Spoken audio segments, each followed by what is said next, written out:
मित्रांनो, कसे आहात? सध्या कोरोनाची साथ चालू असल्यामुळे आपल्या शाळा बंद आहेत. शाळा बंद असल्या तरी शिक्षण चालूच आहे. ठेवायलाच हवे. का बरं? कारण जसे आपण खेळून आपल्या शारीरिक आरोग्य चांगले राहते, तसेच रोज आपण अभ्यास केला, नवीन माहिती मिळवली की आपलं मेंदू तल्लख राहतो, मेंदू ताजातवाना कार्यक्षम राहतो. आणि यासाठीच मुलांनो, रोजच्या रोज आपण अभ्यास केलाच पाहिजे. यासाठीच बृहन्मुंबई महानगरपालिका शिक्षण विभाग व्हर्च्युअल सेंटरद्वारे आपल्यासाठी काही शैक्षणिक व्हिडिओ बनवले आहेत. हे व्हिडिओ आपणास यूट्यूबवर पाहायला मिळते.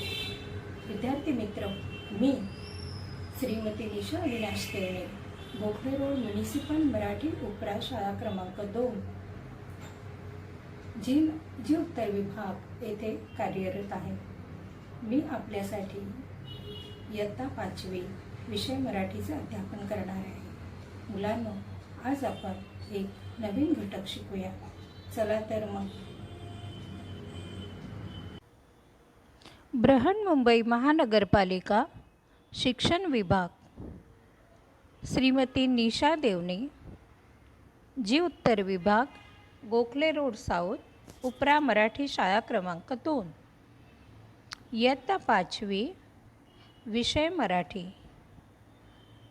आज आपण 16वा घटक स्वच्छतेचा प्रकाश हा पाहणार आहोत.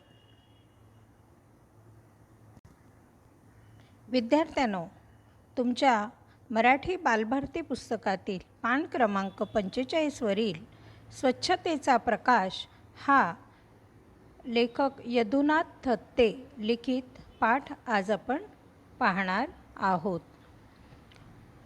यदुनाथ थत्ते यांनी आचार्य विनोबा भावे, साने गुरुजी यांवर भरपूर लेखन केलेलं आहे. चला तर पाहूया या पाठामध्ये काय आहे. स्वच्छतेचा प्रकाश. बघा, या चित्रामध्ये गुरुजी मुलांना काहीतरी प्रश्न विचारित आहेत आणि विद्यार्थी उत्तरे देत आहेत. पाठ वाचूया आपण, म्हणजे आपल्याला कळेल काय प्रश्नोत्तरं चालू आहेत ती. एकदा मी एका शाळेत गेलो होतो. मुले प्रार्थना म्हणत होती. प्रार्थना संपल्यावर त्यांनी प्रतिज्ञा म्हटली. त्यांना मी विचारले, प्रतिज्ञेत पहिलं वाक्य काय आहे? भारत माझा देश आहे, होय ना? मुले हो म्हणाली. भारत आपला देश आहे असं न म्हणता माझा का बरं म्हटलं असेल? मुले विचारात पडली.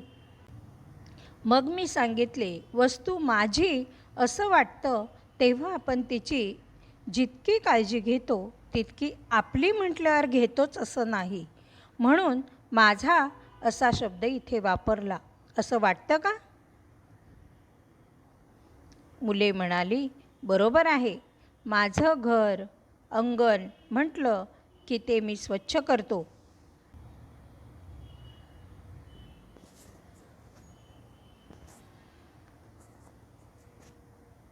मुले म्हणाली, बरोबर आहे. माझं घर, अंगण म्हटलं की ते मी स्वच्छ ठेवतो. रस्ता मात्र आपला, म्हणून त्याच्यावर आपण घरातील घाण टाकतो. मी सांगितले, माणसाचं मन जसजसं मोठं होतं तसतसं माझी ही कल्पनाही विस्तारत जाते. मन मोठं होतं म्हणजे मन जेवढं जास्त विचार करू लागतं तेव्हा त्याची माझी ही कल्पना विस्तारत जाते. लहान मुलाला त्याची एखादी छोटीसा त्याचा चेंडू असेल तर ते त्याचं खेळणं ते त्याला वाटतं हेच माझं, बाकीचं नाही, कारण त्याचं विश्व लहान असतं. पण जसं आपण मोठं होत जातो तसं माझी ही कल्पनाही आपली विस्तारत जाते. आणि हे विश्वची माझ हे घरं असं म्हणण्या इतकं संतांचं मन मोठं होतं आणि त्यामुळे सगळीकडे जीवन स्वच्छ निर्मल व्हावं म्हणून त्यांनी प्रयत्न केले. संत म्हणजे कोण? आपण संत म्हणतो कोणाला?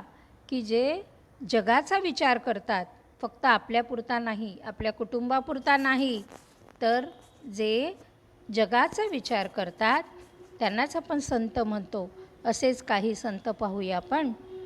महात्मा गांधी, विनोबा भावे, सेनापती बापट, साने गुरुजी व संत गाडगे महाराज हातात झाडू घेत व इतरांनाही घ्यायला शिकवत.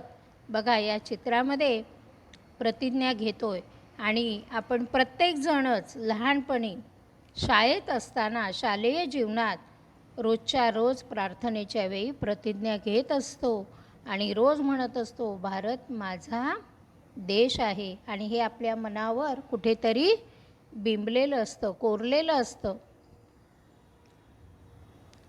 महात्मा गांधीजी किंवा आपण त्यांना म्हणतो राष्ट्रपिता, हे आहेत आचार्य विनोबा भावे आणि संत गाडगे महाराज यांचा नुकतीच यांची जयंती साजरी केली गेली. बघा, यांनी स्वच्छतेचा वारसा, स्वच्छता किती महत्त्वाची आहे हे यांनी लोकांच्या मनावर बिंबवलं आहे. बघा, या चित्रामध्ये रेल्वे साफ करताना काही स्त्रिया दिसत आहेत. हे वाहन आहे रेल्वे, तर एवढं प्रचंड मोठं वाहन आहे, त्याच्यामध्ये लाखोनी लोक येतात, बसतात, जातात. मग ती स्वच्छ ठेवणं ही प्रत्येकाची जबाबदारी आहे. हे साफ करण्यासाठी काही लोक असतात, पण त्यालाही मर्यादा पडतात. प्रवास असतो 18-18 तासाचा, 24-24 तासाचा. तुम्ही जर त्यात घाण केली तर तुम्हालाच त्या घाणीमध्ये बसावं लागेल. त्यामुळे प्रत्येकानेच जर स्वच्छतेचे नियम पाळले तर ती गाडीसुद्धा स्वच्छ राहील. मी मुलांना प्रश्न केला, तुम्ही कोणी कधी रेल्वेने प्रवास केला आहे का? बऱ्याच मुलांनी हात वर केले. तेव्हा मी विचारले, खिडकीजवळ काय लिहिलेलं असतं? एक मुलगा म्हणाला, येथे थुंकू नका असं लिहिलेलं असतं. मी सांगितले, एकदा एक मनुष्य डब्यातच थुंकला, तेव्हा मी त्याचं लक्ष त्या थुंकू नकाकडे वेधलं. त्याला राग आला. तो म्हणाला, गाडी काही तुझ्या बापाची आहे? मी म्हणालो, माझ्या बापाची नाही, तुमच्या बापाची नाही, म्हणून काही घाण करायची? बघा, कोणाला आपण काही सांगायला गेल्यावर लगेच काय येते रिॲक्शन. तर त्यांनी सांगितलं, तुमचीही नाही, माझीही नाही, पण म्हणून का आपण ती घाण करायची असते का? सगळ्यांना वापरण्यासाठी आहे ती. देश माझा म्हणण्यामागे अशी भूमिका आहे, हा देश जर आपला तर हे डोंगर उघडे बोडके का?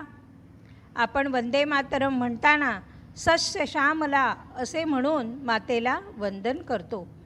तर ती सस्य श्यामला व्हावी म्हणून आपण खटपट करायला नको का?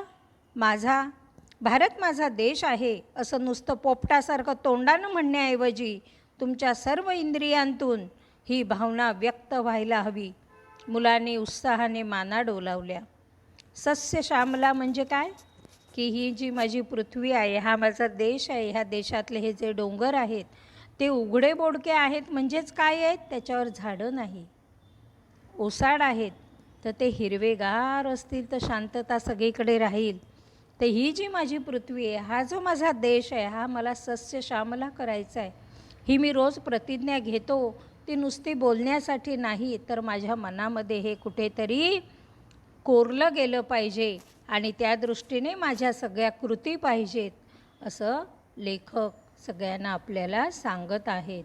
लेखक आहेत यदुनाथ थत्ते. मुलांनो, तुमच्यापैकी किती जण या सार्वजनिक सूचनांचा वापर करतात? बघा, आपण काय करतो, चॉकलेट खातो, कागद तिथेच टाकतो की नाही रस्त्यात? नाही टाकायचा, तो आपल्याजवळ ठेवायचा, आपल्या बॅगेत ठेवायचा आणि जिथे कुठे तुम्हाला कचऱ्याचा डबा दिसेल तिथे तो टाकायचा. काय होईल? प्रत्येकानेच जर हे नियम पाळले तर नक्कीच तिथे स्वच्छता राहील, बरोबर? तर यदुनाथ थत्तेंनी आपल्या प्रतिज्ञा आपण नुसती म्हणतो ती कशी अंगात भिनावी या दृष्टीने हा पाठ लिहिलेला आहे. डॉक्टर अनिल गोडबोले यांनी सुद्धा अशाच एका समाजसुधारकावर एक पाठ लिहिला आहे, तो आपण बघूया. थोर समाजसेवक सेनापती बापट. सेनापती बापट हे थोर समाजसेवक होते. त्यांनी देशसेवेची प्रतिज्ञा घेतली होती. त्यांचा दिनक्रम ठरलेला असे.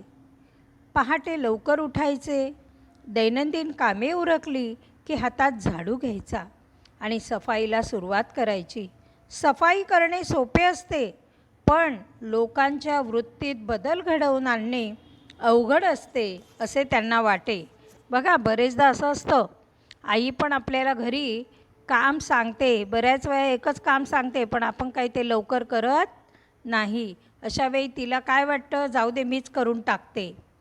कारण काय असतं, स्वतः काम करणं सोपं असतं, पण दुसऱ्याचं मन बदलून, त्याची वृत्ती बदलून ते काम करून घेणं फार अवघड असतं. असं या सेनापती बापट यांना देखील वाटत असे. आपण देखील याचा घरी रोज अनुभव घेतोच. गावातील लोक सेनापती बापट यांना तात्या म्हणून ओळखत.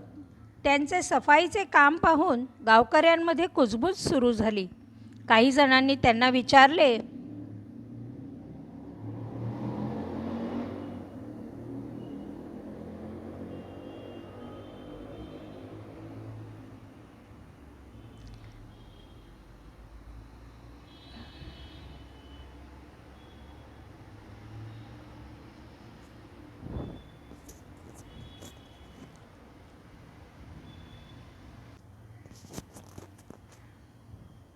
गावातील लोक सेनापती बापट यांना तात्या म्हणून ओळखत.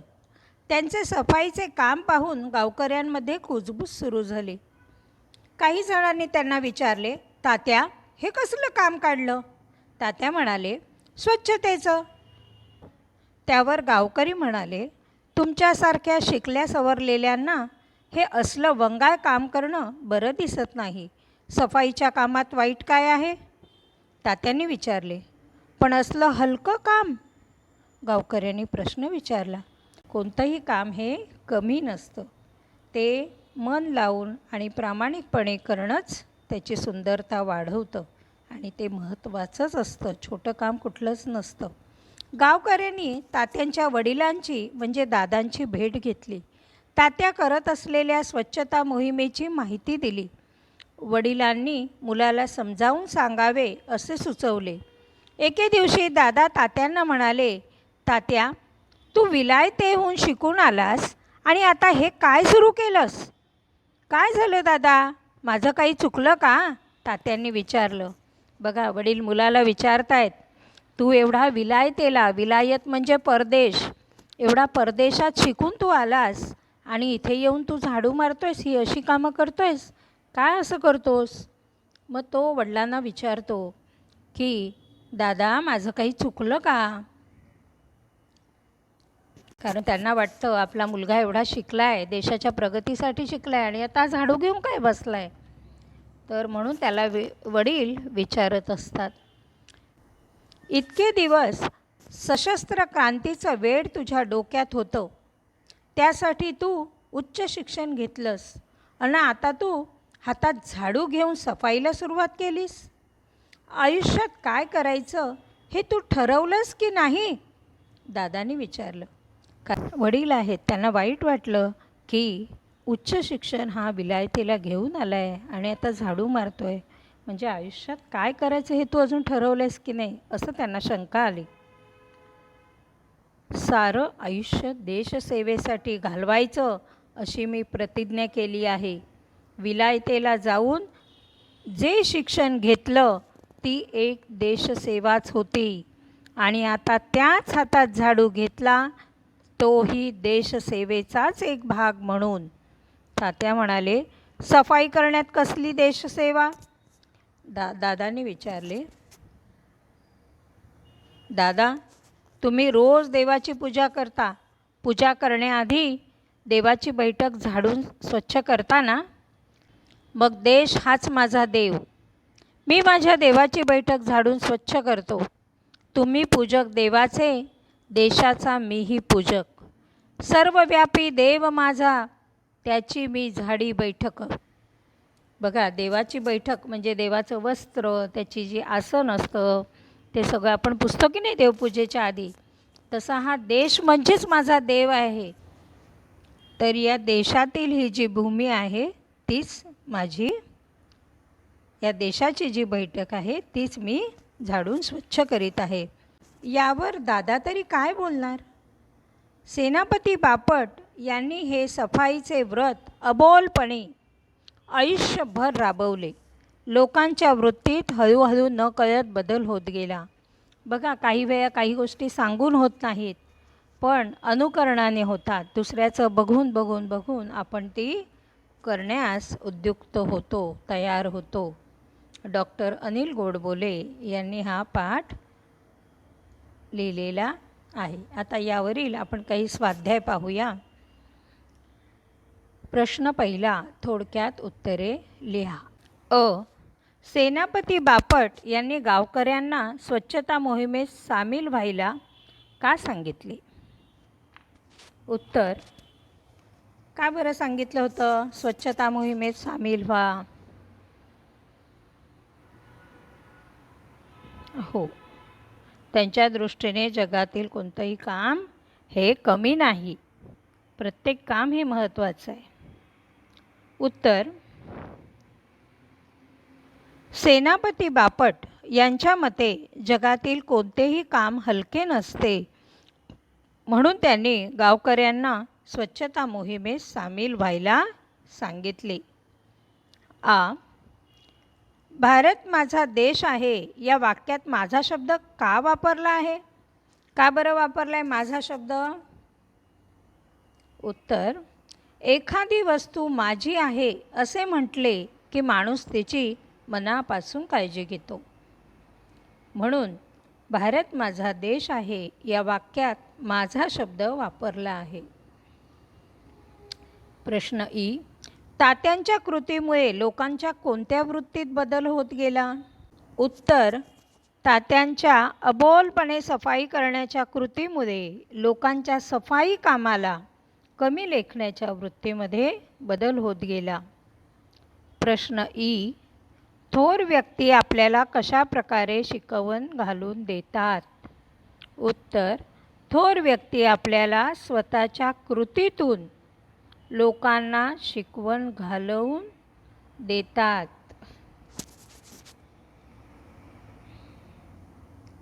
स्वच्छतेविषयी खालील पाट्या वाचा व अशा प्रकारची घोषवाक्ये तयार करा. ही काही घोषवाक्ये आहेत आपल्या पुस्तकातील, ही वाचूया आणि तुम्ही अशी काही घोषवाक्य तयार करायची आहेत.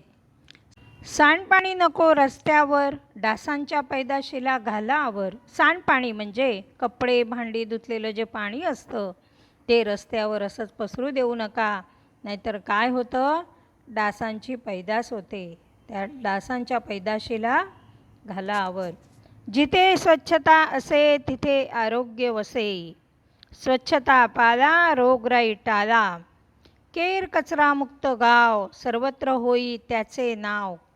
परिसराची करू सफाई, आरोग्याची होई कमाई. कचरा टाकणार नाही रस्त्यावर, हा नियम बिंबवू मनावर. जिथे तिथे दिसते घाण, आपल्या मनावर येतो ताण. कचरा कुंडीतच कचरा टाकूया, प्रदूषणाला आळा घालूया.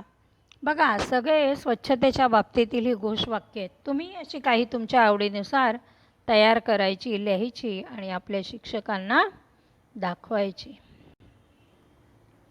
उतारा वाचन. स्वच्छतेवरील एक छान उतारा आपल्या पुस्तकामध्ये दिला आहे, त्याचं आपण वाचन करूया.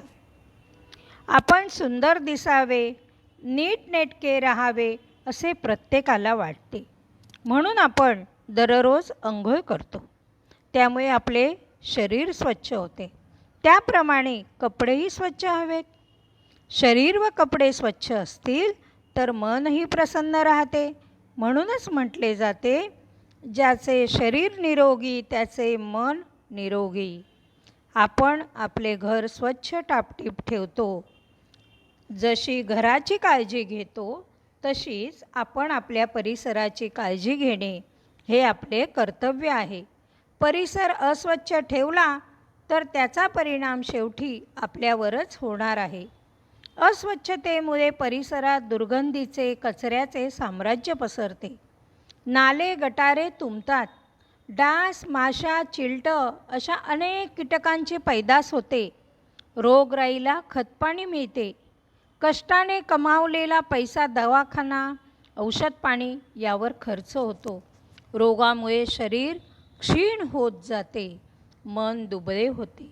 आपण करत असलेल्या कामावर त्याचा विपरीत परिणाम होतो. आर्थिक स्थिती कोलमडते. म्हणूनच म्हटले जाते, स्वच्छता हा समृद्धीचा पाया आहे. परिसर घाण होणार नाही यासाठी स्वतःला तशा सवयी शिस्त लावणे गरजेचे आहे. आपण उद्याने, सिनेमागृहे, नाट्यगृहे, बस स्थानके, रेल्वे स्थानके इत्यादी सार्वजनिक ठिकाणी जातो. बसने, रेल्वेने प्रवासही करतो. त्या वाहनांमध्ये लिहिलेल्या येथे थुंकू नका, कचरा टाकू नका अशा सूचना आपण वाचतो, परंतु तसे वागत नाही. अशी सार्वजनिक ठिकाणे आपण स्वच्छ ठेवली पाहिजेत. आपण बागेत जाऊन तिथे खाऊ खातो, परंतु केलेला कचरा आपण कचराकुंडीत टाकत नाही. आपण नेहमी कचराकुंडीतच कचरा टाकला पाहिजे. आपण स्वतःच्या शरीराची, घराची जशी काळजी घेतो तशीच काळजी या सार्वजनिक गोष्टींची घ्यायला हवी.